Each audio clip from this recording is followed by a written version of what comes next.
Buenos días, señores estudiantes. Hoy continuamos con nuestras clases de anatomía humana. En esta oportunidad vamos a disertar sobre vasos y nervios, tanto del abdomen como la pelvis. La aorta abdominal es continuación de la aorta torácica. Va a atravesar el músculo diafragma a nivel más o menos de la dorsal 11 hasta la cuarta vértebra lumbar. Por lo tanto, se va a acomodar en la parte posterior a nivel de la columna vertebral hacia el lado izquierdo. Por lo tanto, indicamos que a partir del foramen aórtico que se encuentra en dorsal 11 hasta la cuarta o quinta vértebra lumbar. En consecuencia va a medir entre 15 y 18 centímetros y un diámetro igual de 15 a 18 milímetros. La aorta abdominal luego se va a trifurcar en dos arterias ilíacas comunes y la sacra media. ¿Cuáles son sus relaciones? La aorta abdominal se va a relacionar con los órganos que se encuentran en la cavidad peritoneal. Por eso vamos a tener varios segmentos. En esta parte superior vamos a encontrar el segmento celíaco, porque ahí va a nacer el tronco celíaco y va a estar el plexo celíaco. Por lo tanto, este segmento está a nivel de la vértebra 12 torácica o dorsal y va a recorrer una vértebra lumbar. En este segmento, la aorta constituye el centro de la región celíaca de Luschka. A ambos lados de la aorta y en su origen se encuentran los ganglios semilunares. Vamos a encontrar aquí el ganglio semilunar izquierdo y derecho, que va a tener dos cuernos, un cuerno interno donde va a unirse a través de las asas memorables al vago y los cuernos externos a los esplagnicomayores que vamos a indicar. Luego tenemos un segmento inferior que se denomina duodeno pancreático, es decir, que va a estar por detrás del páncreas y del duodeno. Corresponde a las vértebras L2 y L3, lumbar 2, lumbar 3. En este segmento la aorta se encuentra cubierto por el istmo del páncreas. Ya sabemos que el istmo del páncreas es el cuello y va a estar formado por la vena porta y la arteria mesentérica y el codo de la primera porción del duodeno. Además va a dar nacimiento a las arterias mesentéricas superiores. Aquí podemos ver, esta es la arteria mesentérica superior y este es el tronco celíaco. Entonces el segmento es duodeno pancreático. La cara anterior de la aorta es cruzada por las venas, aquí vemos, renal izquierda. Se ve muy claramente la vena renal izquierda que la atraviesa por encima de la arteria mesentérica superior. Por lo tanto, la vena renal izquierda es más larga, unos 7 centímetros, en cambio la derecha es menor, 5 centímetros. El segmento infraduodenal es debajo del duodeno, es decir, va a estar entre la vértebra 3, 4 y 5. Y el segmento infraduodenal va a dar origen a la arteria mesentérica inferior. Las relaciones posteriores. Por detrás ya hemos indicado que va a estar en relación íntima con la columna vertebral y se va a ubicar un poco hacia la izquierda de esta columna, ya que la parte derecha de la columna es ocupada por la cava inferior. Va a estar en relación con el ligamento vertebral común que está por delante. Es un ligamento blanquecino que une todos los cuerpos de la columna lumbar. Además va a estar en relación con la cisterna de Beckett o Pickett, que se va a encontrar si es de origen abdominal a nivel de L1 y L2. Y esta cisterna va a ser el origen del conducto torácico que va a ingresar a la cavidad torácica por detrás de la arteria aorta, por el hiato aorta. A la izquierda de la arteria aorta va a estar en relación con el pilar izquierdo del diafragma. Los nervios espláncnicos izquierdos, nacimiento de la vena hemiácigos, que va a estar dado por la lumbar ascendente y la subcostal.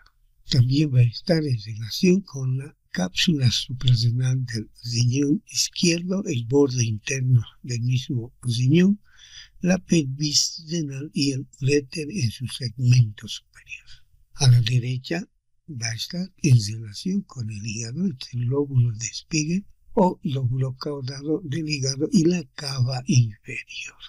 Por lo tanto, la columna está flanqueada a la izquierda por la aorta abdominal y a la derecha por la cava inferior. Vamos a clasificar de acuerdo si estas arterias irrigan la pared, si irrigan órganos pares y órganos impares. Por lo tanto, hacia la línea media vamos a tener las arterias viscerales impares que van a distribuirse en el tracto digestivo, hepático y el vaso.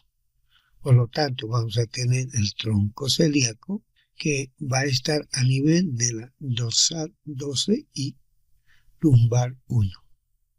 Un poco por debajo, a 1 centímetro o 2, se va a encontrar la arteria mesentérica, la mesentérica inferior y lumbar 2. Laterales, vamos a encontrar arterias pares viscerales que van a irrigar a los órganos abdominales y urogenitales. Tenemos las suprarrenales a nivel de la lumbar 1, la renal también a nivel de la lumbar 1, y las gonadales en el varón, la testicular, y en la mujer, la ovárica a nivel de L2. Y las arterias posterolaterales, también denominadas parietales, que van a irrigar el diafragma y la pared abdominal. Podemos indicar que son la subcostal en L1, la frénica en dorsal 12 y las lumbares entre lumbar 1 y el 4. Cabe hacer notar que la subcostal es considerada como parte de las arterias intercostales. Entonces hablaremos de las arterias lumbares. Las arterias lumbares hemos indicado que son arterias pares y que van a salir directamente de la aorta 4 arterias y una quinta lumbar de la sacra media. Eso es muy importante y es pregunta de examen. Por lo tanto, las arterias lumbares son el número de 5, 4 de la aorta y una de la sacra media. Se va a comportar como las arterias intercostales, es decir, que una vez que va a emerger, va a atravesar al músculo psoas, va a dividirse en un ramo posterior para los músculos erectores y un ramo lateral para los músculos de la pared abdominal.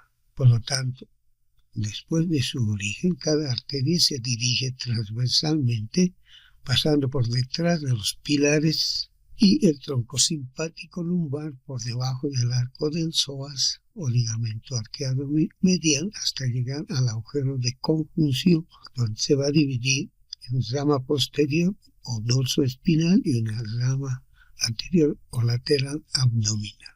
Luego vamos a tener como ramas mediales viscerales el trípode de Haller o tronco celíaco.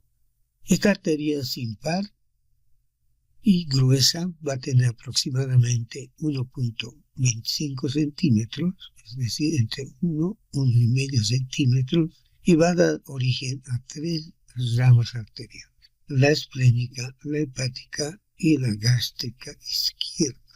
Dentro de las arterias parietales también se la considera así a las arterias diafragmáticas inferiores o arterias frénicas. Estas arterias frénicas inferiores van a ascender, como podemos ver acá, a través de los pilares y van a ir a llegar al músculo diafragma.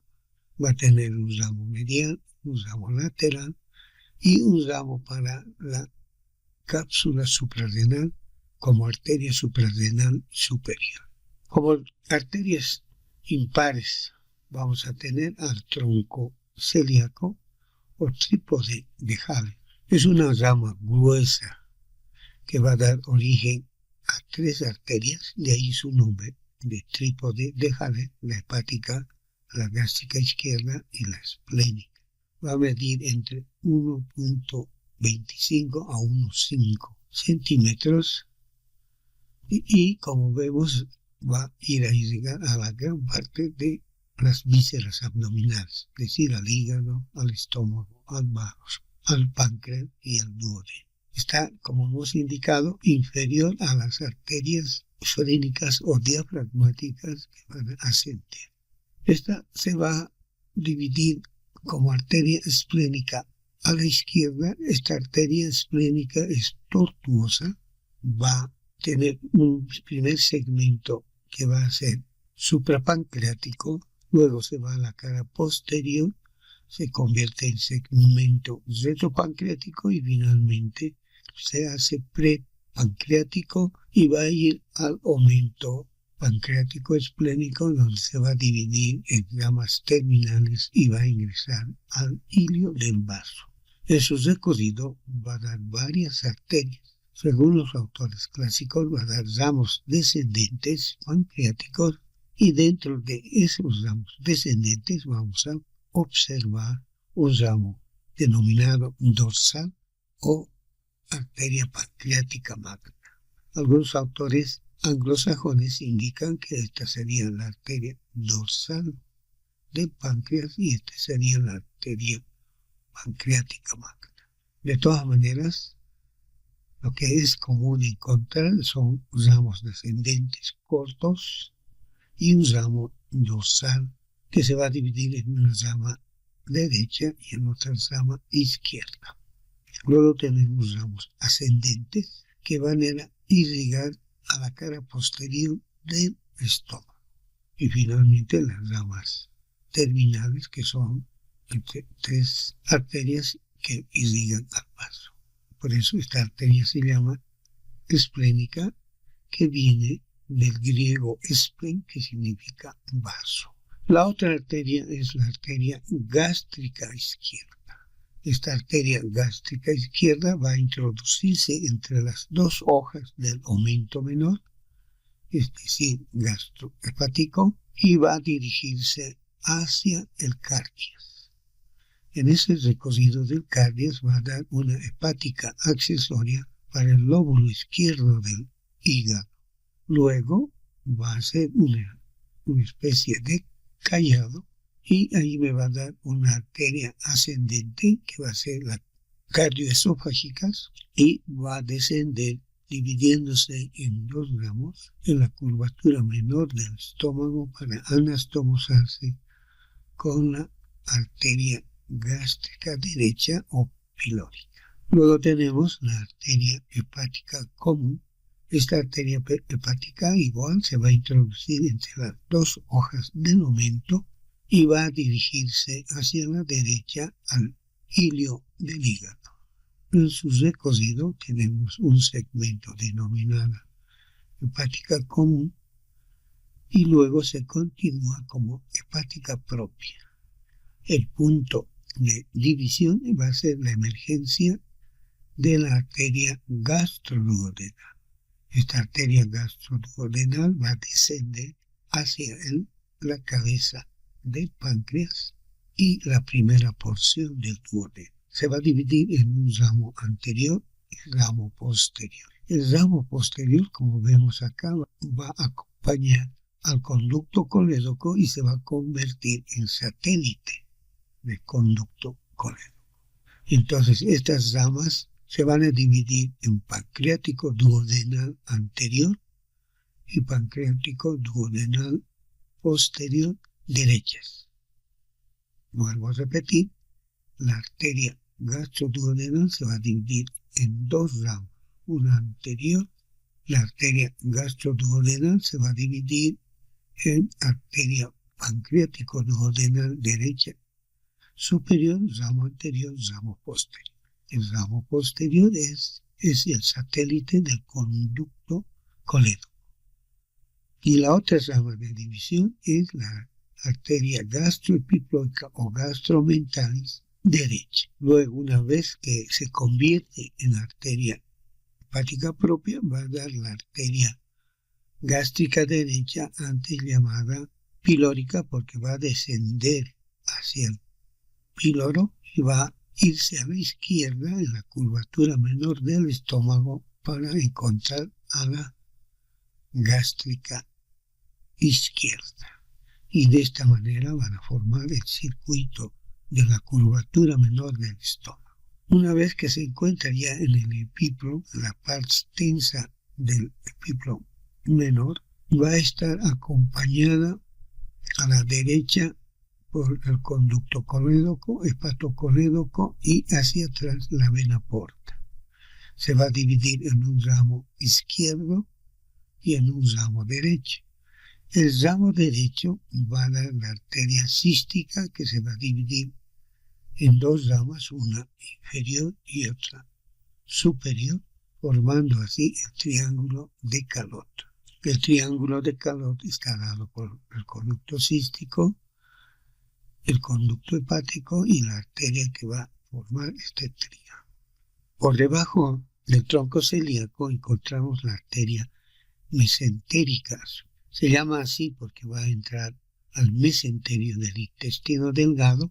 Esta arteria mesentérica tiene un segmento de 2 centímetros que está fuera del mesenterio, por eso se llama segmento extramesentérico, que es corto, y el resto es la arteria mesentérica. Este segmento superior va a ser la pinza vascular entre la arteria mesentérica y la aorta al duodeno, a la tercera porción del duodeno. Y va a dar ramos la pancreática inferior de Testín, que va a ir por el borde inferior del páncreas, la arteria pancreático duodenal inferior izquierda, que va a completar el circuito arterial de la cabeza pancreática, que va a estar formado por la anastomosis, tanto de la pancreático duodenal superior, que es rama de la gastroduodenal. Por lo tanto, este primer segmento va a dar arterias para la cabeza y para el cuerpo del páncreas. Seguidamente, una vez que se introduce a las dos hojas del mesenterio, me va a dar ramos yeyunales e iliares, aproximadamente entre 16 a 20 ramas. Estas ramas van a formar unos arcos de primer orden, y de estos arcos de primer orden van a emerger otras ramas que van a formar los arcos de segundo orden y algunas veces de tercer orden. De las ramas de tercer orden van a ir las arterias rectas, que van a irrigar al intestino en sus dos porciones, yeyunal e iliar. Estas arterias van a llegar hacia la unión iliocólica, por lo tanto la arteria se va a dividir, además de estas ramas intestinales, en una rama cólica derecha superior y una cólica derecha inferior. En la escuela anglosajona indica que va a haber una cólica media. La arteria va a terminar en un segmento final que se va a denominar iliocólico seco apendicular. ¿Por qué se llama iliocólico seco apendicular? Porque va a ir a irrigar el segmento de unión del intestino delgado con el colon. La secal, porque va a dar una secal anterior y otra secal posterior. Hay que hacer notar que de la secal posterior nace la arteria apendicular y finalmente el primer segmento cólico. Es por eso me hace recuerdo esto al profesor Melgarejo, que indicaba que esta rama terminal se denomina, vuelvo a insistir, en iliocólico seco apendicular. Aprovechando esta imagen, en este segmento se denomina zona avascular de Traves. luego hablamos de otras zonas avasculares. Estas son la zona avascular de Drummond. Esta zona avascular de Drummond está en la parte media del colon transverso. La arteria cólica media se va a dividir en izquierda, que se va a unir con la cólica superior izquierda, que es rama de la mesentérica inferior, y la cólica derecha superior. Entonces va a formar una zona avascular de Drummond. Inmediatamente por debajo, a 1 o 2 centímetros, encontramos a la arteria mesentérica inferior, que va a emerger a la altura de la vértebra L3, es decir, por detrás de la tercera porción del duodeno, por detrás o por debajo. Esta arteria se va a introducir en el mesosigma del colon y va a tener un tronco común. E inmediatamente se va a dividir en arteria cólica izquierda, que va a ascender. Esta cólica izquierda va a dar una rama ascendente que se va a unir con la arteria cólica media, y luego otra rama descendente que va a unirse con la arteria sigma superior. Entonces la arteria mesentérica inferior tiene un tronco, la arteria cólica izquierda superior y el tronco de las arterias sigmoideas. Sigmoidea superior, sigmoidea media y sigmoidea inferior. Estas ramas sigmoideas tienen ramos ascendentes y ramos descendentes, que van a formar una anastomosis entre sí.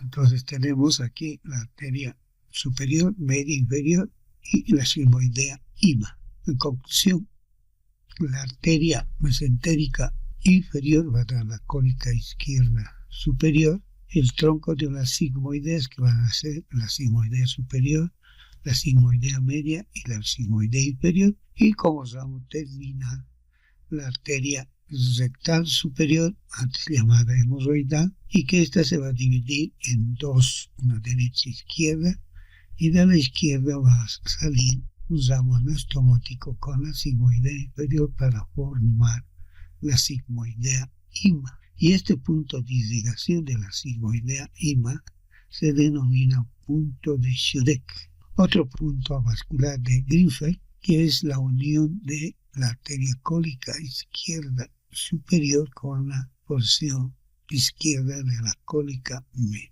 Estas áreas se denominan avasculares no porque no tengan irrigación, sino que la irrigación es pobre y por lo tanto los cirujanos recomiendan no hacer la anastomosis del tubo digestivo, en este caso del colon, a estos niveles, porque no va a haber una buena anastomosis y por lo tanto hay que alejarse de estos puntos cuando se hace una anastomosis para lograr que haya una buena cicatriz. Ahora entramos a las arterias pares, y estas arterias pares son viscerales. Tenemos las arterias renales, aquí están las arterias renales, que van a emerger a la altura del lumbar 1. La arteria renal izquierda es más corta, aproximadamente mide 5 centímetros, es horizontal y va a ir al ilio del riñón que se encuentra en el seno renal. La arteria izquierda está detrás de la vena renal izquierda. Se va a dividir en dos ramos, una arteria prepiélica y la otra retropiélica.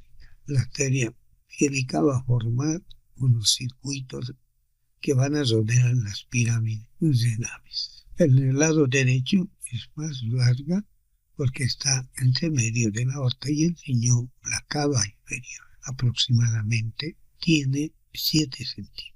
De igual manera se divide en una porción prepiélica y retropiélica. Por debajo tenemos las arterias gonadales, esto quiere decir a las gónadas se va a llamar arteria testicular y a la mujer la arteria ovárica. Entonces estas arterias van a dirigirse oblicuamente hacia abajo y hacia afuera. En su recorrido lumbar van a cruzar al uréter y van a irrigar el segmento medio o lumbar del uréter.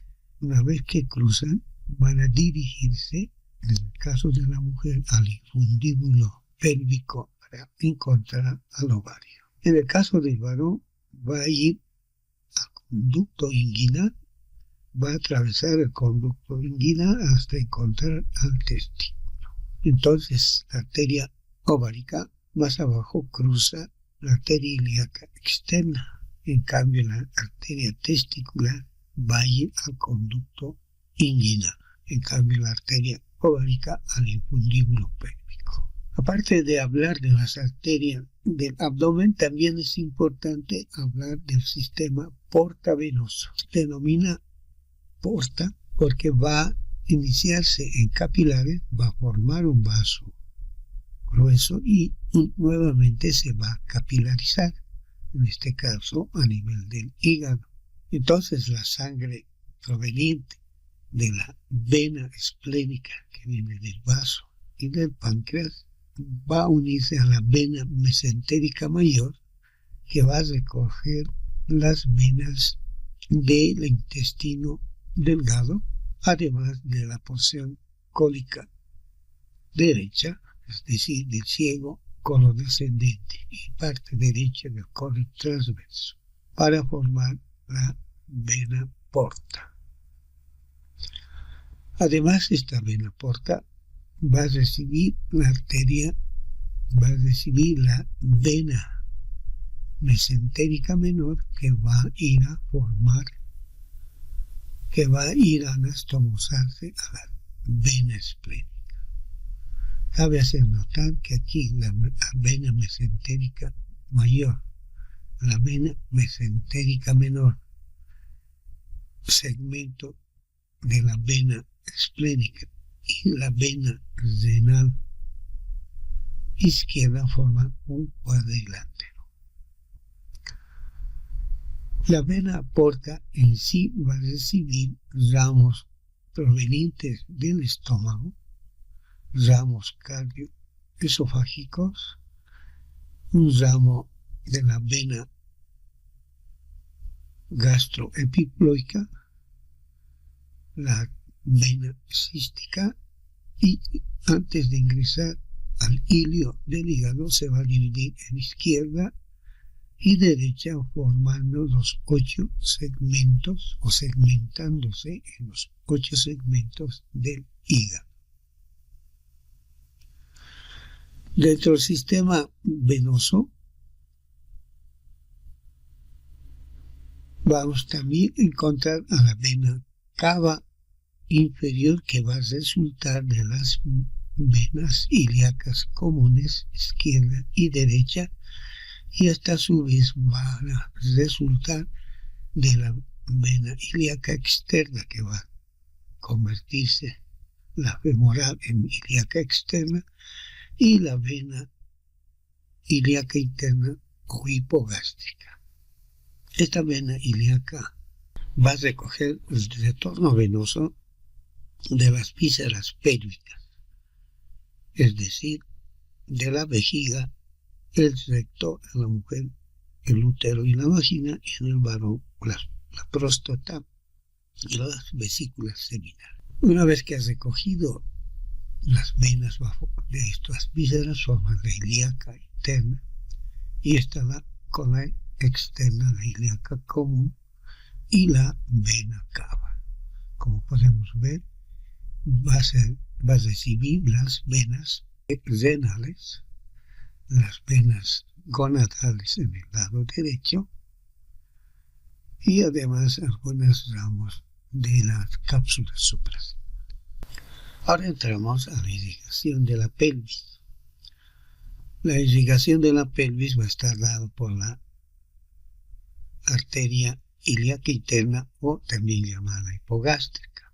Esta arteria es bifurcación de la arteria ilíaca común. Esta es la ilíaca común, que se divide en ilíaca externa, que va a ir al anillo femoral. Valga la redundancia, va a dividirse en una arteria circunfleja ilíaca profunda y la arteria epigástrica inferior.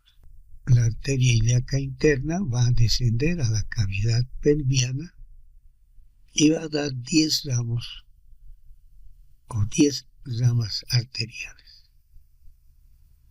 Aquí vemos la ilíaca derecha y aquí la arteria ilíaca izquierda. Entonces, ¿cómo está dividida esta arteria? La arteria vamos a tener ramas anteriores extrapélvicas, es decir, que va a salir de la cavidad pelviana para ir a irrigar el miembro inferior. Estas son la glútea superior, la glútea inferior, la obturatriz y la pudenda interna. Si bien la pudenda interna irriga específicamente al perineo, no al miembro inferior. Luego vamos a tener otras ramas anteriores intrapélvicas viscerales, es decir, va a irrigar a los órganos de la pelvis y son la umbilical, que va a dar las vesicales superiores, la vesical inferior, en el varón la prostática o en la mujer la uterina, para el conducto deferente o la vaginal en la mujer y la rectal media. Y los ramos posteriores intrapélvicos parietales que van a irrigar la región lumbar y sacra son la iliolumbar y la sacra lateral superior y la sacra lateral inferior. Por lo tanto, son 10 ramas que pueden alternarse con las uterinas y prostáticas en la vagina con la de conducto deferente, que van a ser 12 ramos. En total van a ser 12 ramos de la arteria ilíaca interna o hipogástrica. Entonces la arteria ilíaca interna van a ser a nivel de la sínfisis del sacroiliaca. Hemos indicado que la aorta abdominal se llega hasta la cuarta o quinta, entre la cuarta y quinta, y se divide en ilíaca común, y esta ilíaca común va a ir hasta la articulación sacroilíaca y ahí se divide en arteria ilíaca interna y externa. La ilíaca interna baja oblicuamente hacia abajo, hacia atrás, adosado a la pared posterior de la pelvis menor, hasta alcanzar el borde superior de la escotadura. Esta es la escotadura superior donde va a dividirse. La escotadura mayor, quiero decir. Por lo tanto, va a medir aproximadamente 4 a 5 centímetros. Los autores van a distinguir un segmento superior suprapélvico y otra inferior pelviana netamente. ¿Cuáles son las relaciones? La arteria ilíaca interna por delante va a estar cubierto por el peritoneo parietal de la pelvis. Se va a relacionar con el uréter. Aquí debemos recordar la ley de Luschka, que indica que el uréter derecho va a pasar por debajo de la bifurcación a 1,5 centímetros y en el lado izquierdo lo hace por encima de la bifurcación. Por detrás va a estar en relación con el músculo psoas y la vena ilíaca externa por arriba. Por dentro con la vena ilíaca externa y con el conducto deferente y el ligamento redondo. Y por fuera está en relación con el músculo psoas. Aquí vemos el nervio génito femoral que cruza por delante del músculo psoas. Además, a la izquierda se encuentra bordeada lateralmente por la raíz lateral del mesocolon sigmoide. Entonces aquí vamos a tener al mesocolon sigmoide, en tanto que la ilíaca derecha esta corresponde al apéndice y al ciego. ¿Cómo clasificamos los vasos de la arteria ilíaca interna? Vamos a tener ramas posteriores, y estas son la iliolumbar, la sacra lateral superior e inferior, la glútea superior y la glútea inferior. Y un tronco anterior que me va a dar la obturatriz, la umbilical, que esta vez a su vez va a dividirse en vesical superior, la vesical inferior, la rectal media, la uterina y la vaginal larga en la mujer. La arteria iliolumbar va a ser un ramo posterior que va a ascender a la fosita de Marsella. La fosita de Marsella está dada por fuera, por el músculo psoas, por dentro la quinta lumbar y hacia abajo la aleta sacra. Entonces se introduce a esa fosita y va a dar un ramo transversal para los músculos ilíacos que se van a estomosar con la ilíaca circunfleja ilíaca profunda y un ramo ascendente o lumbar ascendente. Luego las sacras laterales son el número de 2 que van a ir a irrigar la pared anterior del sacro y al músculo piramidal. Luego tenemos la glútea superior. Aquí vemos la glútea superior que va a salir por encima del músculo piriforme o piramidal. Va a cruzar el tronco lumbosacro y el primer nervio sacro. Una vez que sale hacia afuera, hacia atrás, va a dividirse en un ramo profundo para los músculos glúteo menor, glúteo menor, glúteo medio, glúteo menor y el tensor, y un ramo superficial para el glúteo mayor. En cambio, la glútea inferior va a pasar por debajo del músculo piriforme entre el sacro 2 y 3 del plexo sacro. Por debajo va a tener un ramo ascendente y otro ramo descendente, especialmente un ramo para el nervio isquiático. Dentro de las ramas anteriores vamos a tener la arteria obturatriz. Vemos acá la arteria obturatriz que va a dirigirse pegado a la pared pelviana hacia el orificio subpubiano. Va a estar acompañado tanto de la vena y del nervio obturatriz. Luego tenemos acá la arteria umbilical. Esta arteria umbilical se va a dirigir a la pared anterior del abdomen hasta el ombligo. Una vez que se nace, se va a obliterar y solamente va a quedar rastros fibrosos de la arteria umbilical. Y desde su recorrido vamos a tener la arteria vesical superior que va a ir a irrigar la parte superior o cara superior de la vejiga. De la arteria vesical superior puede desprenderse la arteria vesico-deferencial, es decir, que va a haber una rama para el conducto deferente y la vesícula semina. Luego tenemos acá la arteria vesical inferior. Esta arteria vesical inferior va a ir a irrigar la parte lateral inferior y posterior de la vejiga y además en el varón va a dar la rama prostática. Luego tenemos la arteria rectal media que va a ir a irrigar al recto. Hay que recordar que el recto está dividido en 3 segmentos, uno superior que está irrigado por la arteria mesentérica inferior, una media que está aquí, que es la rectal media, y otra que va a dar es la rectal inferior de la arteria pudenda. En la mujer tenemos la arteria uterina. Esta arteria uterina se va a desprender del tronco de la arteria ilíaca interna y va a acompañar al uréter.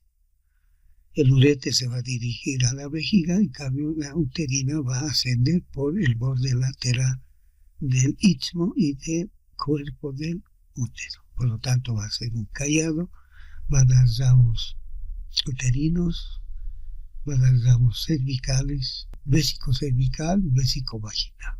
Y finalmente parecería que es la arteria terminal de la hipogástrica, la arteria pudenda interna. Esta pudenda interna va a salir de la cavidad pelviana por debajo del borde inferior del músculo piriforme, va a rodear la espina ciática y va a ir al conducto de Alcock. y va a dirigirse al períneo. Por lo tanto, esta arteria en su recorrido va a dar las arterias perineales superficiales, las arterias vulvares, en el varón la arteria cavernosa,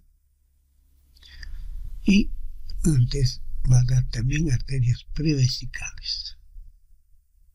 Como vemos, las arterias de la pelvis están dadas por la arteria ilíaca interna o hipogástrica. Finalmente tenemos los nervios del abdomen. Ya hemos hecho un repaso en mediastino posterior y ahora aquí vamos a recalcar relacionado con el plexo celíaco. El plexo celíaco se denomina así porque está a nivel del tronco celíaco. El plexo celíaco está formado por dos ganglios semilunares que van a formar un cuerno interno y que va a estar unido al nervio vago. El nervio vago va a pasar del tórax al abdomen por la cara posterior del esófago y del estómago, dividiéndose en una asa memorable de Lavastin y otra asa de Grisberg. El cuerno externo de este ganglio semilunar va a recibir al nervio esplácnico mayor. Este nervio esplácnico mayor es el resultado de los ramos de los ganglios del simpático torácico, ganglios 6, 7, 8 y 9, que van a formar el esplácnico mayor. Aquí cabe recordar el ganglio del Oxley y van a ir al cuerno externo. Luego tenemos los esplácnicos menores que van a venir del 10 y del 11 y van a ir a la curvatura inferior del ganglio semilunar, además al plexo mesentérico superior y al aorto senar. El esplácnico IMA puede venir del 12 y ir directamente al plexo aorto senar. Esta cadena simpática torácica se va a convertir luego en cadena simpática lumbar. En conclusión, el ganglio semilunar derecho e izquierdo forman el plexo celíaco. Va a recibir ramas simpáticas del ganglio esplácnico mayor y menor. Va a recibir fibras parasimpáticas a través de las asas memorables del vago y además el ganglio semilunar derecho del nervio frénico. Por lo tanto, tiene ramas aferentes y las ramas eferentes van a ir a formar parte del plexo mesentérico superior. Este plexo mesentérico superior va a recibir de los ganglios semilunares el esplácnico menor. Además, vamos a tener los ganglios aortosenales, aquí que va a estar alrededor de la arteria renal, y como hemos indicado va a recibir del esplácnico IMO, que es del ganglio 12, además de las fibras del plexo celíaco. Esta imagen es del Zubier. Aquí vemos los ganglios semilunares, el nervio vago, el esplácnico mayor, el esplácnico menor, que va a dividirse en un ramo superior, en un ramo medio para el plexo mesentérico y el aorto senar. Como hemos indicado, si hay un ramo IMO va a recibir directo el aorto senar. Aquí vemos el plexo mesentérico superior, que está a la altura de la arteria mesentérica superior, y el aorto senar a la altura de la arteria renal.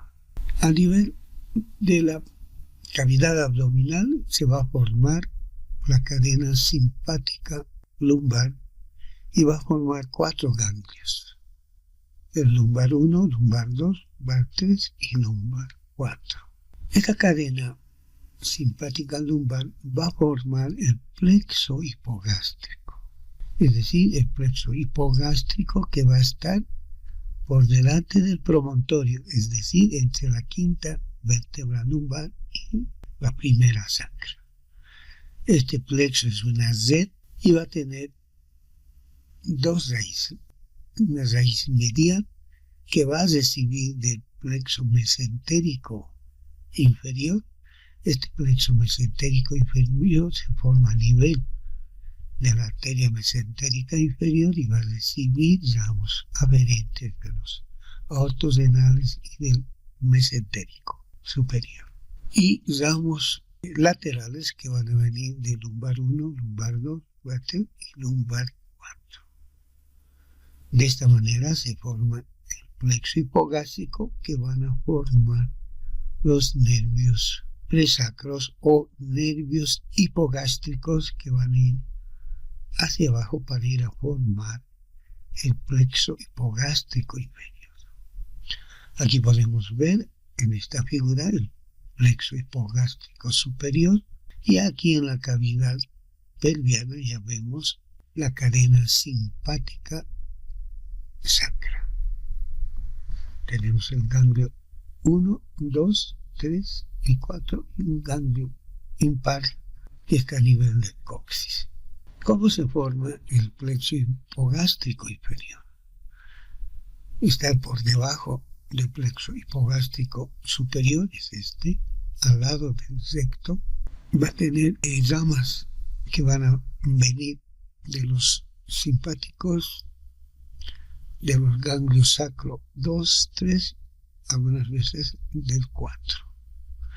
Va a venir otro ramo de los nervios presacros para los latinos o nervios hipogástricos que son del plexo hipogástrico superior. Y las ramas externas, los nervios esplásmicos de Eckhart, que van a venir del sacro 2, sacro 3, sacro 4, del plexo sacro. No hay que confundir la cadena sacra con el plexo sacro.